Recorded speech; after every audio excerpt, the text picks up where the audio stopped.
Hello, hello, Heal Squad. How's everybody doing? If you have ever found yourself thinking talk therapy isn't just for me, you are not alone. Today, we're going to be diving into one of the most enlightening and empowering episodes we've ever put together. Non-talk therapies, which are basically healing modalities that go beyond words and tap into the body's innate wisdom.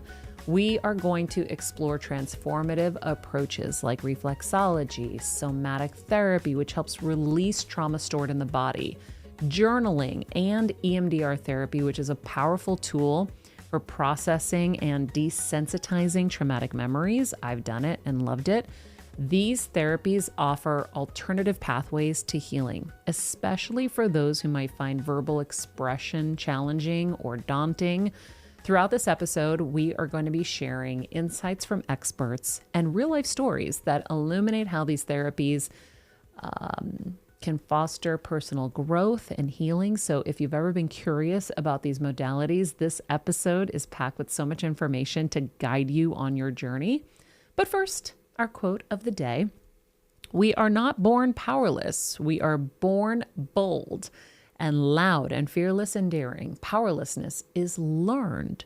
We are taught to give our power away, and we can learn to take it back." And that is from one of our guests on the show called Nicole Sachs. So Nicole's been on the show a number of times. She is a renowned psychotherapist, mind-body expert whose transformative practice has helped unearth and process repressed emotions. It's called JournalSpeak, and so many have found relief from chronic pain, anxiety, autoimmune symptoms, and more.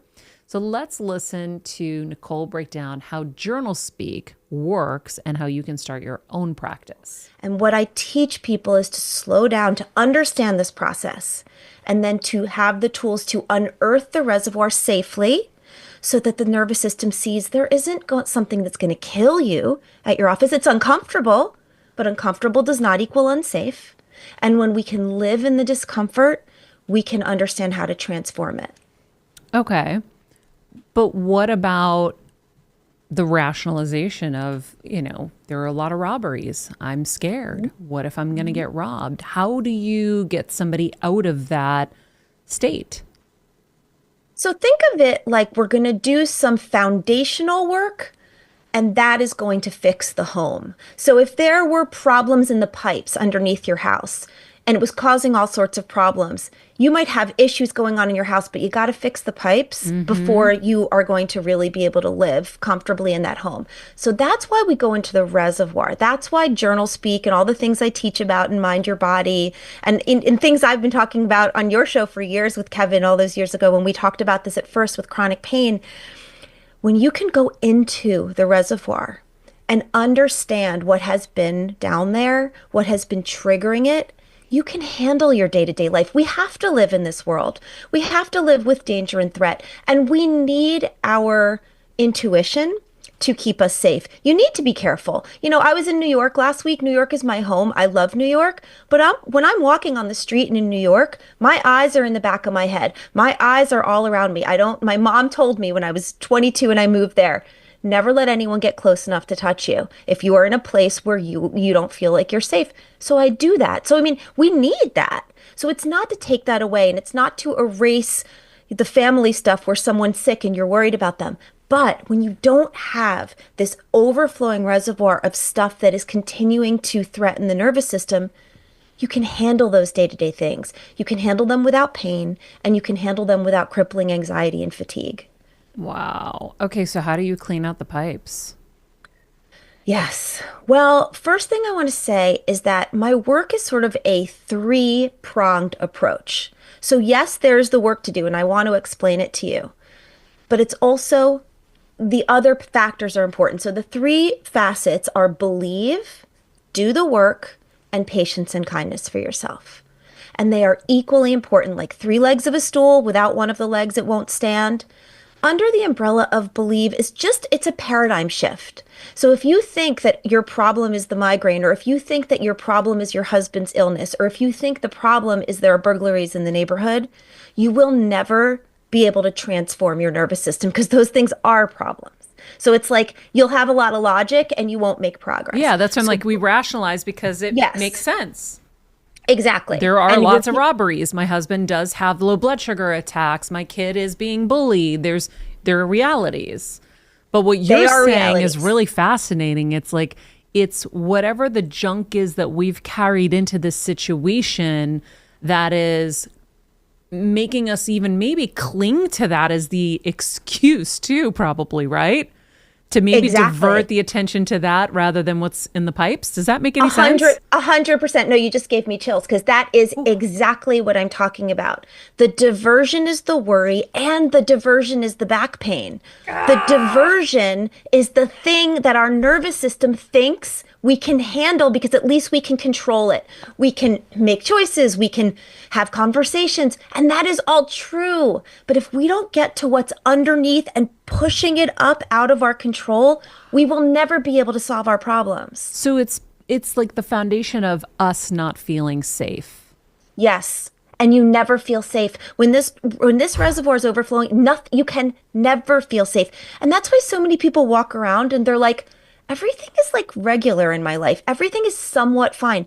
Why do I feel so blank all the time? Ooh. Why do I feel so fatigued? Why do I feel so anxious? Why do I feel so worried? Why do I feel so panicked? Why do I feel so sick?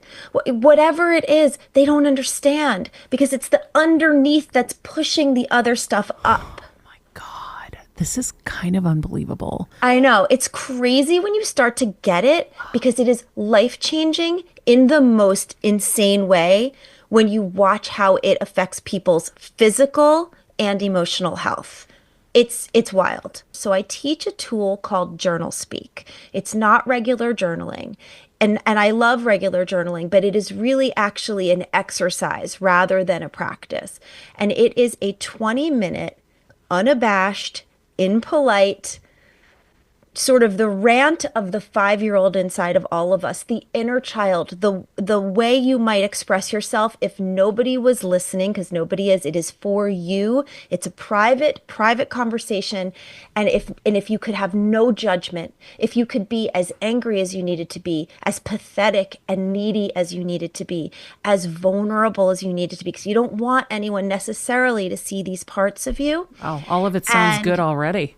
It's so crazy. It sounds too simple to be true that doing a writing exercise, which is like bleh, like a verbal dump onto a page and then you delete it. So you are so safe because journal speak doesn't stay true. You know, you can say quote unquote awful things, or you could say really like vulnerable things that you don't even know if you actually feel, but you try it out and you play with it and you dip a ladle into this emotional reservoir and you spill it out. And that's what I started with Ricky. I said, first of all, you have to come over to where I live, which is nothing's wrong with you. Sciatica is inflammation and overfiring nerves. And that is still true. The pain is real. The pain is not in your head. You are not making it up. It's excruciating to be in this kind of pain. But why are the pain signals firing?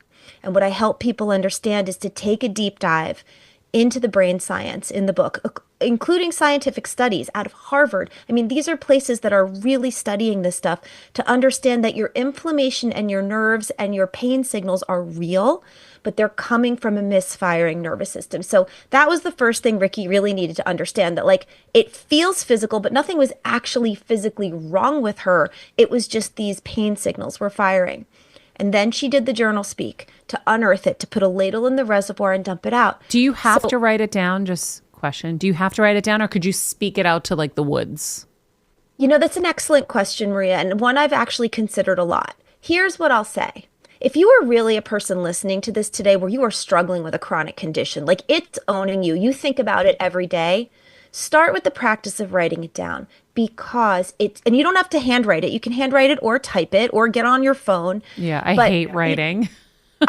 So many people do, but here I can't do it anymore because we're so used to typing. No, type it out. I voice text. Here's the only reason why I would say writing it is good for someone who's really looking to like get this started. It slows down your thoughts enough to make space for epiphany.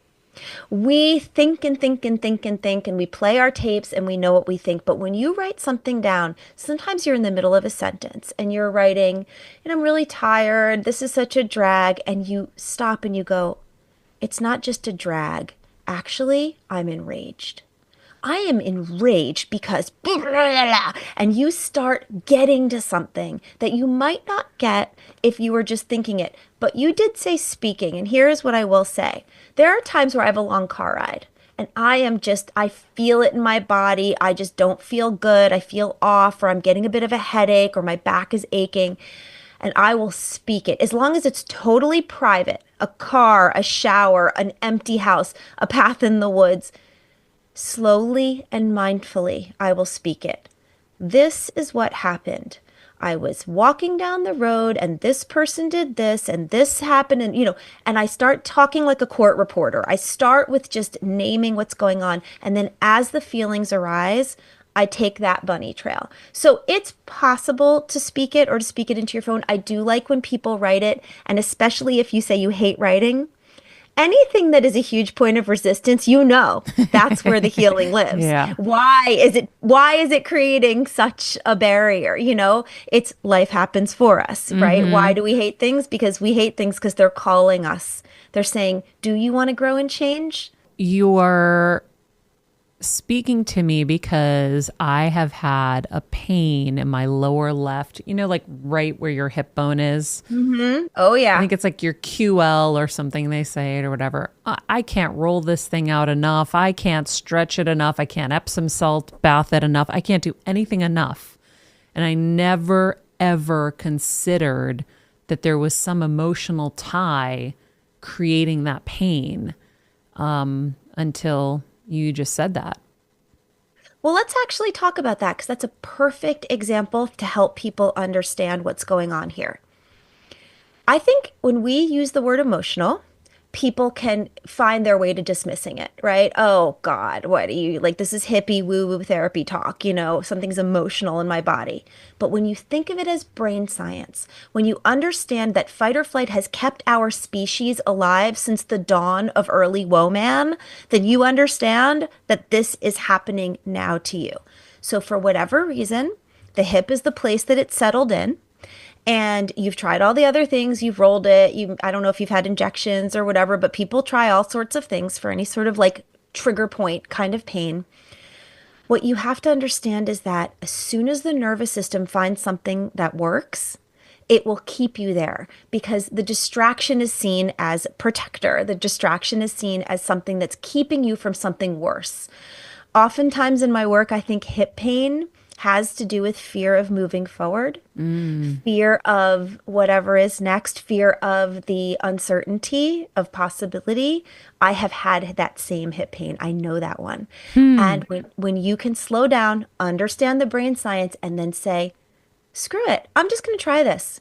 What is there to lose? The reason that there are 3 chapters in the book dedicated to JournalSpeak to really teach you how to do it. It is like, I'm giving a sense right now, but it is a practice that is simple instructions. You can understand how to really do it right. So I just love what Nicole said about dedicating 20 minutes a day to this practice. It's a testament to the power of confronting and releasing the emotions your body has been holding on to. And journaling can be that pathway to healing.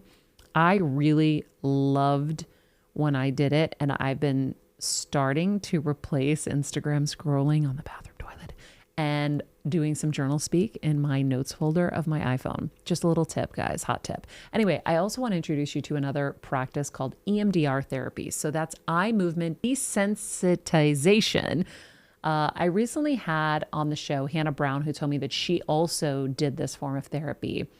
And I chatted with expert Tammy Vellicenti, who told me this therapy can improve future mental and emotional functioning as well. So let's check this clip out. Explain to people what EMDR is. So EMDR is a type of therapy. It stands for eye movement desensitization and reprocessing. And that sounds like a bunch of garbly-gook, I know. But it's a really holistic therapy that combines your thoughts and memories, your emotions, the sensations in your body, and the negative belief about yourself.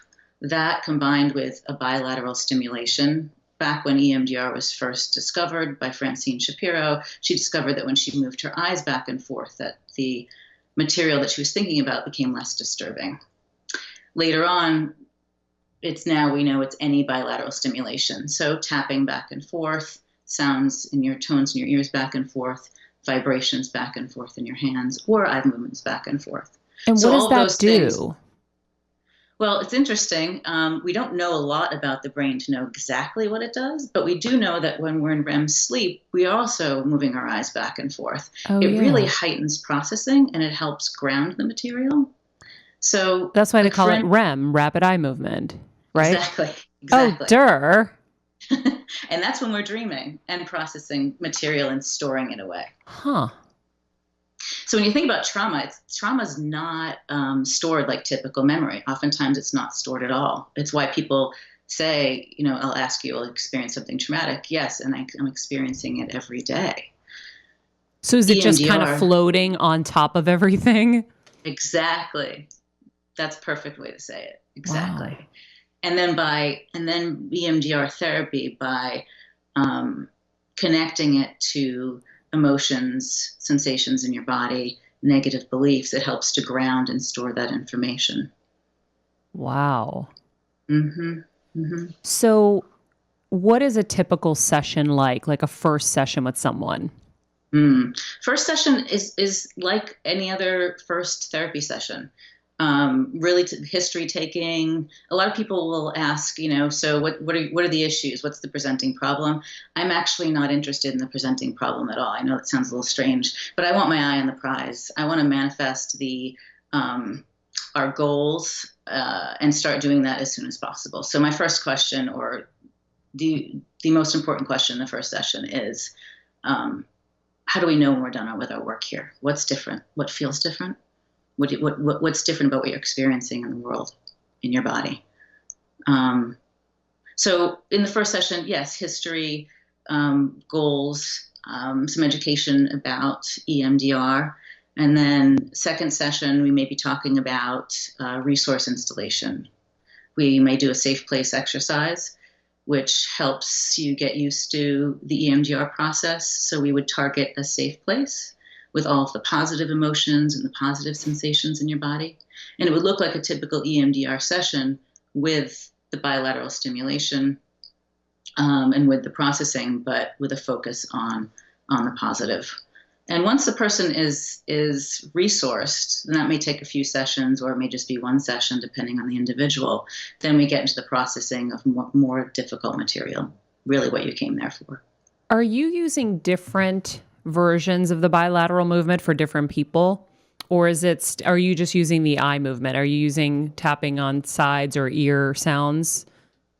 Good question. That really depends it depends on the person's comfort. So there is a device that looks like a Walkman that has headphones and then buzzers in your hands. Some people choose just to listen to the buzzing back and forth. Some people choose to just hold the buzzers. I work with some other people. I work with people internationally and nationally. So they may order that device, or a lot of times they may just do the tapping back and forth. They find that just as effective. Literally just tapping your own shoulders, basically. Yes. As you're thinking about the trauma. Yes. Well, that's I think a little oversimplified, but yes. So you think about the question I'd ask you around a specific trauma is, if that trauma was a movie, what frame of that movie represents the most disturbing part? So as you think about that, then you tap back and forth, and you do that for maybe 20 seconds to a minute, minute and a half, depending on how long you want to process. And then you come out and then you report back to me what came up. Oh, I really got a hot flash. I'm really enraged, or I have X, Y, and Z memory. And then we're going to intervene just a little bit. Mostly we're going to let your body and your brain do what it needs to. You go back in, noticing the rage you feel and the heat in your body, and then see where that goes. And it goes back and forth like that. Wow. Yeah, I'm not trying to minimize the process. I'm just trying to show kind of all of us how simple it can be, in a sense, yes, to move through something that's so traumatic, because it feels like it's something that could be unhealable, like you can't get past it, and or whatever it is. So my next thing is who is this most ideal for?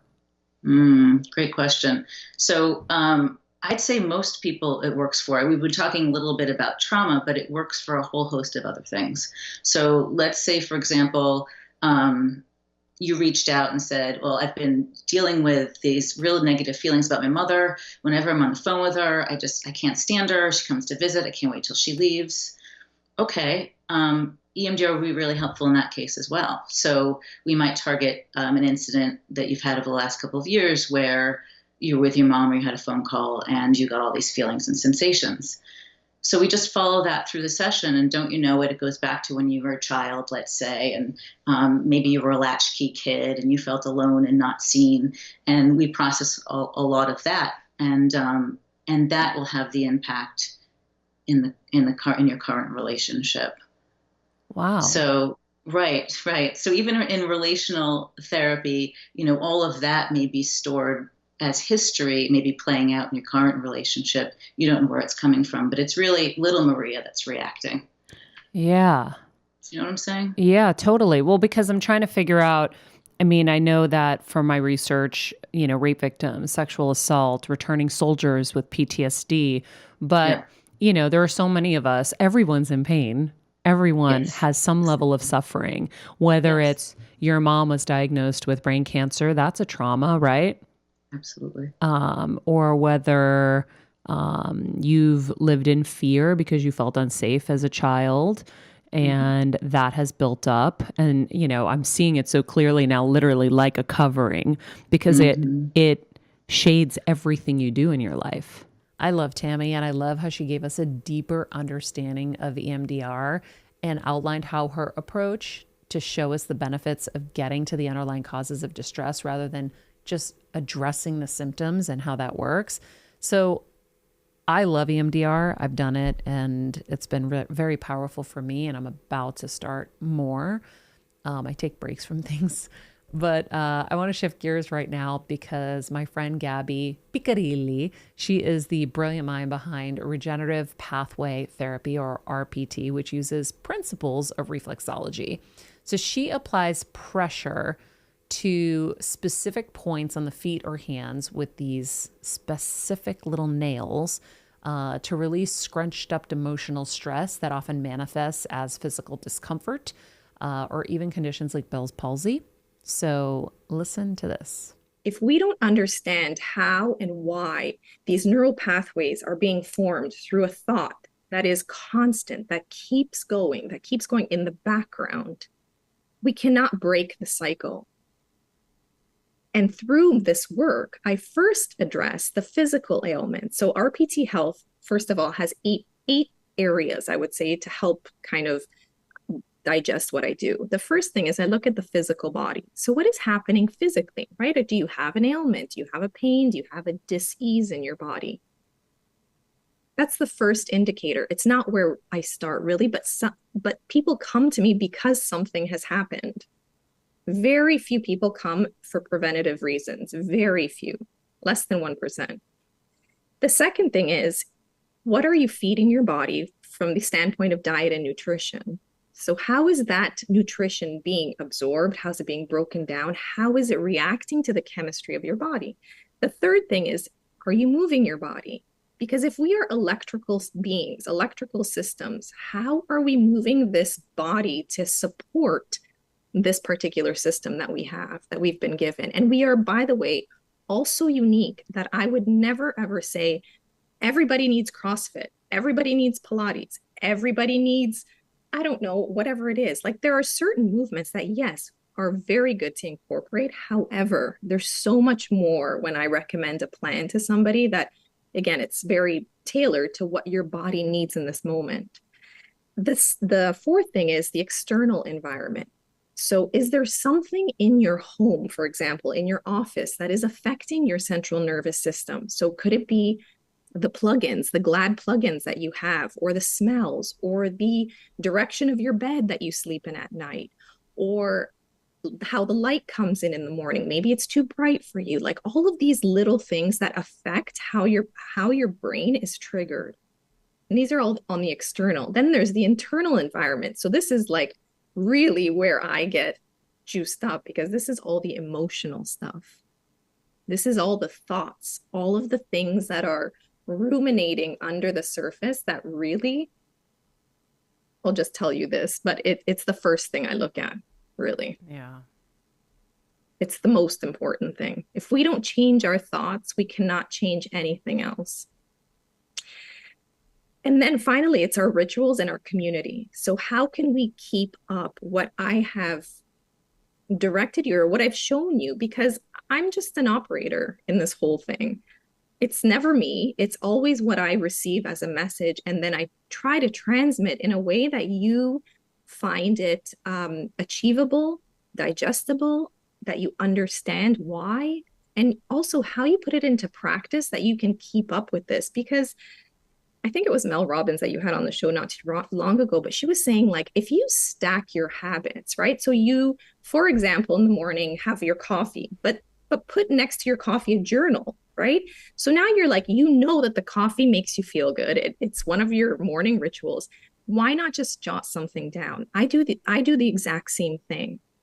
I pair it. It's like I don't want to say it's a trick, but it kind of is. It's like, how can we convince ourselves that, hey, you know what? This does make me feel good.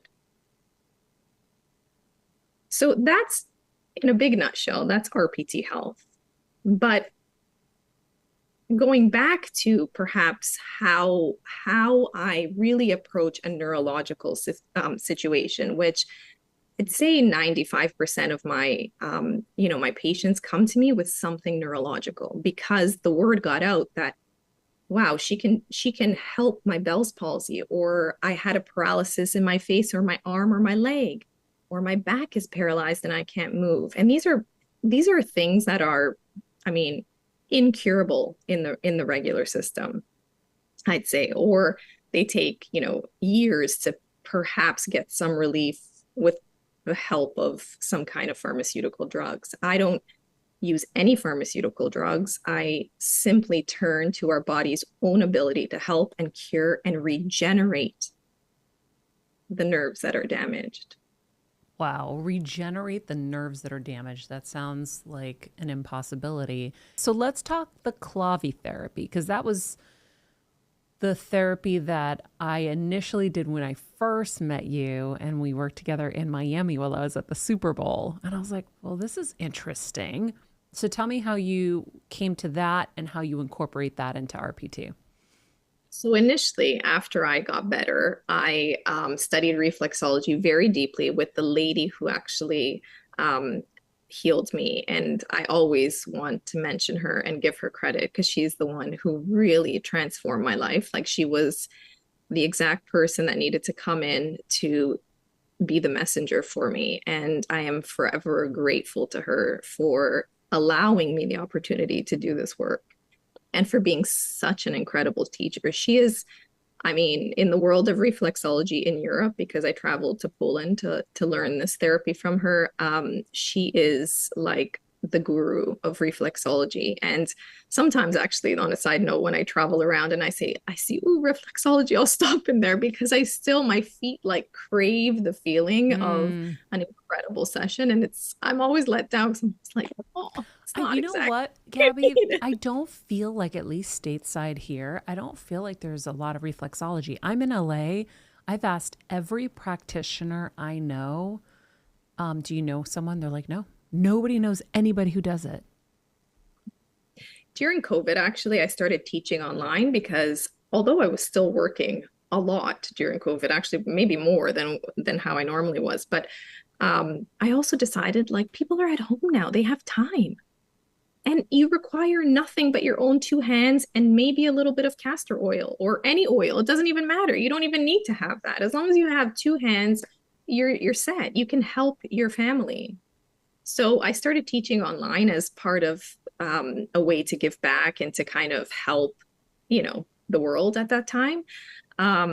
But then I got busy again. But I really, I mean, honestly, I really want to get back to teaching and to having seminars and things like that. Because I think the power of reflexology is so incredible. And when it's done properly, I mean, I can share stories. We can go on for days about where I've been in a public place, like a lady in the store in Italy that had a frozen shoulder and she was trying to help me with some shoes and she couldn't lift her shoulder. And I said, like, how long has this been going on for? And she says, oh my gosh, 6 months. I can't move my shoulder. I was like, can you just sit down? Can I massage your feet? We can help. And I have photos like to document this. I mean, the people in the store were like, what is this, a shoe shop or is this a massage parlor here? What's happening? But the point is, like, you could do it anywhere, any place. You don't require anything but your hands. And literally, after 15 minutes, this woman couldn't believe it. Her arm was moving freely. Yeah, it's bananas. I'll tell you quickly, when I had brain surgery, the nerve that controls your eye was affected. And so when I came out of surgery, I was seeing double and triple, and my eyes were both, or maybe one. Kevin just called it my eyes. I don't know. He was so freaked out. My eyes were going boop, boop, boop, boop, boop, side to side to side to side to side, going crazy. And all I could utter at some point, because the pain started kicking in after my Rocky speech, was Vicky. Because I knew my friend Vicky would be able to help me because she does osteopathic work. She came to the hospital. She worked on my feet, especially on the big toe point that does the brain. And, you know, my neurologist was like, this, you know, might go on for a long time. I'm in my head designing an eye patch that was going to like cover my eye, and I was going to be like a superhero in real life. And I was designing my whole costume because I was like, okay, if this is what's going to be, I need a solution. And she worked on that toe and then boom, gone. So I know it works. So let's talk about the Clavi therapy. So then I was at a conference a good number of years after I had already been practicing. I left my job, by the way, and I decided to do this full time. And I was at a conference, at a reflexology conference, and I meet a doctor who's presenting to the group about Clavi therapy. And he's from Poland, only speaks Polish, which thank goodness my mom is Polish, so I speak perfect Polish.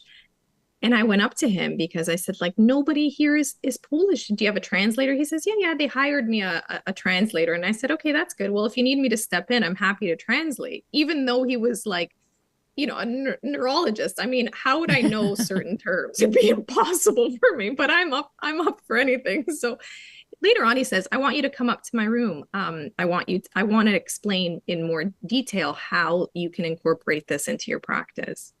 And he says, normally I take only doctors or physiotherapists that have been trained, but because I see this desire to help people in your eyes, he says, you have to come immediately to the next training session. And I literally like hopped on the plane, went to Poland, left everything. And I was there living in his clinic, studying this material day in and day out. I didn't need to sleep. I mean, I was just like, when does this class start again? Because this is the most fascinating work I've ever heard of in my life. By the way, at the seminar where I first heard him speak, it was a reflexology conference. There was a woman in a wheelchair. He had asked the organizers to bring him somebody who was incurable. And he brought a woman in a wheelchair up to the front of the stage with her consent and everything else. They put up her medical records. They showed that she had back surgery. And he says, if you don't mind, we're going to try to restore these nerves, even though after 18 years, they had not been active at all. Okay. After the third day, when she stood up. 3 days? 3 days. 3 days. How long did he work on her? I mean, he worked on her in front of the whole audience for about 2 hours, but then later on, he says, I want to see you again tonight because we need to keep repeating this. We need to, again, reprogram those neural pathways starting from your head in the brain centers for your legs, for your lower back.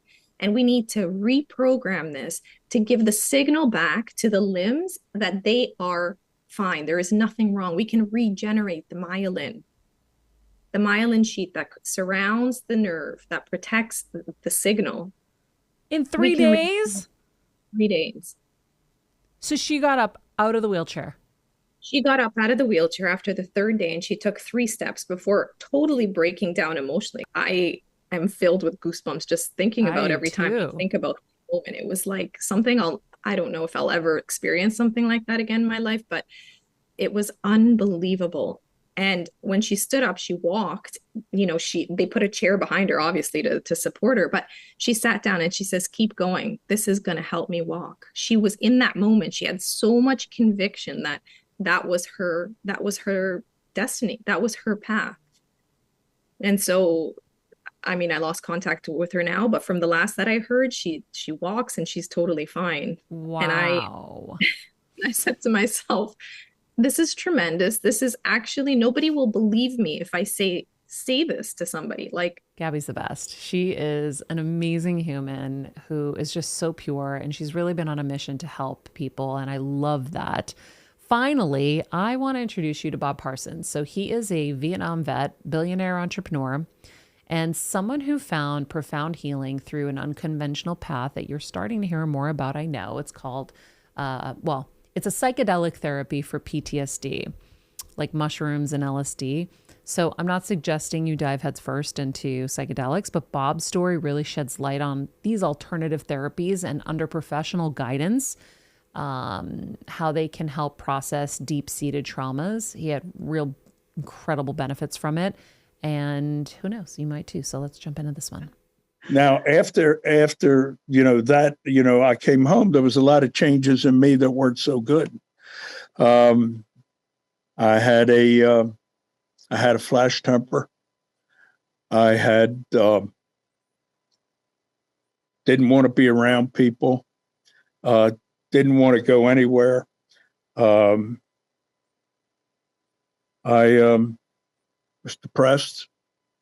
Every once in a while, I'd have all that stuff come up in the background, and I just push it down the way most vets do. If I cried, I'd make sure I was alone. And I just dealt with it. And I could tell you, in some ways, the PTSD probably contributed to me, having, what success I've had. Bob, you're making me cry. Damn. but in other ways, it made my life and the life for those around me much more difficult. It most certainly cost me 2 marriages. And my third wife, who I'm married to now, Renee, is the love of my life. And she stuck with me like you can't imagine. Now, the turning point for all this for me the big turning point was I read Michael Pollan's book, How to Change Your Mind. And boy, did that make a difference. I mean, at least it provided hope. And I had never taken psychedelics, I thought, like most people do, if you take a psychedelic, the person next to you turns into a snake or something like that. Well, that doesn't happen. But so anyhow, so I told her, I said, I'd like to try it. And I'd like to try it. And she had me hooked up with 2 people to guide me through it within 2 weeks, tell me I didn't have an issue. So she hooked me up, and I met with these people in Hawaii, and I took psychedelics 3 days over a period of 4 days, and it was all guided. It was not an easy thing. And it was microdosing, right? No. No? Oh, it was the full. I was much more than microdosing. I needed a steamroller. So I first day I took ayahuasca, and that did what it did.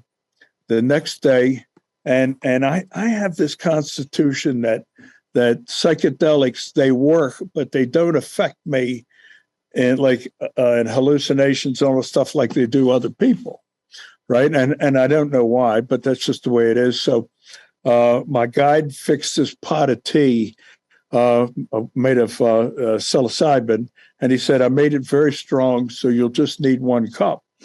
So I drank that 1 cup, wind up drinking all 3 cups, and ate the tea bags. And I still, I had a righteous buzz going, and we did a lot of talking, a lot of tears, and so forth. And the next day I took off, and the final day I took LSD. And after that, people could not believe the change in me. I mean, I was always described as the most intense person they've ever met, right? And because of the PTSD, and I was, all of a sudden I was kind. I was willing to listen. My temper was gone. I enjoyed being with other people. I mean, all those things that were absent. Maria, it had been 48 years since the war, and I finally came home. Wow. So this was during your GoDaddy time, probably. No, I think it was after that. I might have still been after. So you were succeeding wildly despite the PTSD. Yes. And then you found yourself after. Mm-hmm. Wow. You white knuckled a lot. Oh, I did. And I can tell you, I've often thought about how much of it was the PTSD, my success. And I can tell you my businesses are moving like they always have. But the big difference is people enjoy working with me more. I'll tell you, I understand the feeling in a different way. My husband, I recently started these new meditations. It's more than meditation. It's about transformation. It's a man called Dr. Joe Dispenza. If you haven't heard of him, you should look him up. It's pretty profound. And my husband's like, what alien took my wife? And who are you? Because you're waking up very happy every day and you're super positive and everything is can do. And I'm like, I white knuckled forever.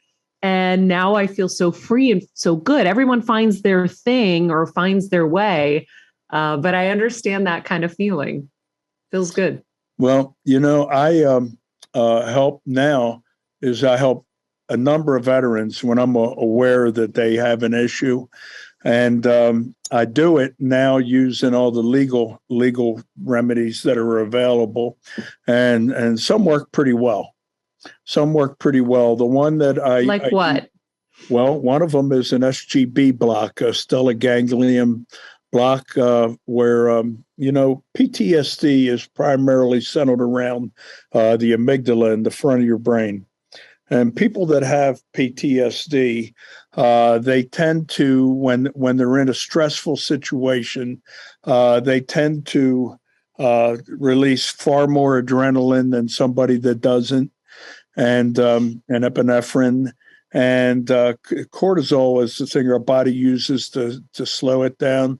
They release less cortisol than someone that doesn't, and so they have a much different time dealing with it, and they tend to lose their temper more and that sort of thing. And the thing that I try to get across to the people that I talk to is you may think it's you.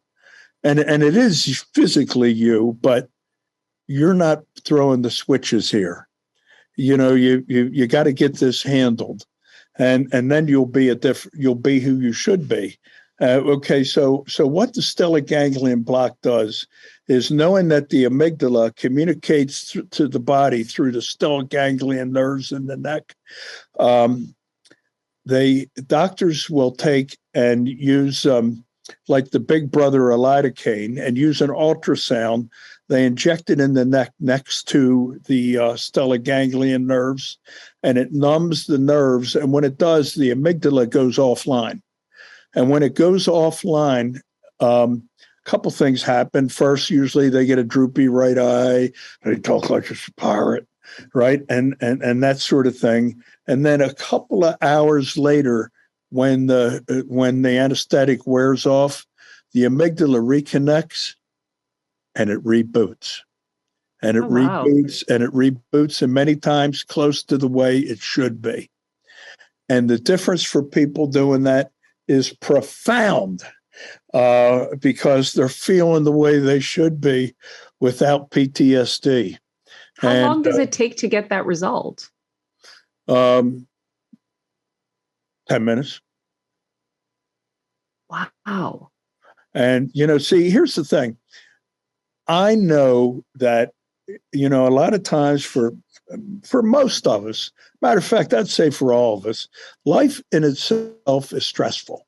And there's moments when we have to reconcile with each other and deal with stuff that upsets us. And God forbid, stuff like accidents or being a victim of crime or being in a combat situation that throws you into PTSD. So we all have it to a certain degree. Mm-hmm. Well, this SGB block works so good and makes such a difference. I have many people who didn't think they had anything to it, and what a difference it makes.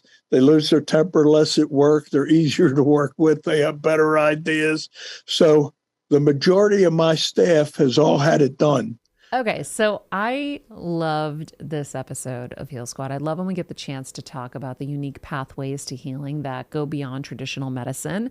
We'll make sure to add the full episodes to the show notes below if you guys want to hear more from each of these guests and dive deeper. Remember, no healing is a one-size-fits-all journey. It's about finding what resonates with you, being open to new experiences and trusting your path, but know that we are here to help you every step of the way and inform you and share with you all the different possibilities that exist out there. Until next time, friends, be nice people, make good choices, and be present. Hey, Heal Squad. We have been on quite the journey together, and we're hearing from so many of you just how much this show is helping you heal and get better, and it makes us feel so good. We love, love, love it, and we just ask that you don't keep it to yourself. Spread the message and share the show or your favorite episode with your friends. And if you want to help us even more, you can leave us a 5-star rating and a comment on Apple Podcasts or Spotify, and follow us on Instagram at Heal Squad. You can also DM us anytime because we love connecting with you. And finally, you can also join us on Patreon for our monthly live heal events with world-class healers and ad-free episodes exclusive only to Patreon and our Super Heal Squad for as little as $10 a month. So go to patreon.com/Heal Squad to join. Getting better isn't easy, friends, but as I say all the time, it's a whole lot easier if we can do it together. We love you all so much, and we love doing this thing called life with you. This podcast and all related content published or distributed by or on behalf of Maria Menounos or MariaMenounos.com is for informational purposes only and may include information that is general in nature and that is not specific to you. Any information or opinions expressed or contained herein are not intended to serve as or replace medical advice, nor to diagnose, prescribe, or treat any disease, condition, illness, or injury, and you should consult the healthcare professional of your choice regarding all matters concerning your health, including before beginning any exercise, weight loss, or healthcare program. If you have or suspect you may have a healthcare emergency, please contact a qualified healthcare professional for treatment. Any information or opinions provided by a guest expert or host featured within website or on company's podcast are their own, not those of Maria Menounos or the company. Accordingly, Maria Menounos and the company cannot be responsible for any results or consequences or actions you may take based on information or opinions.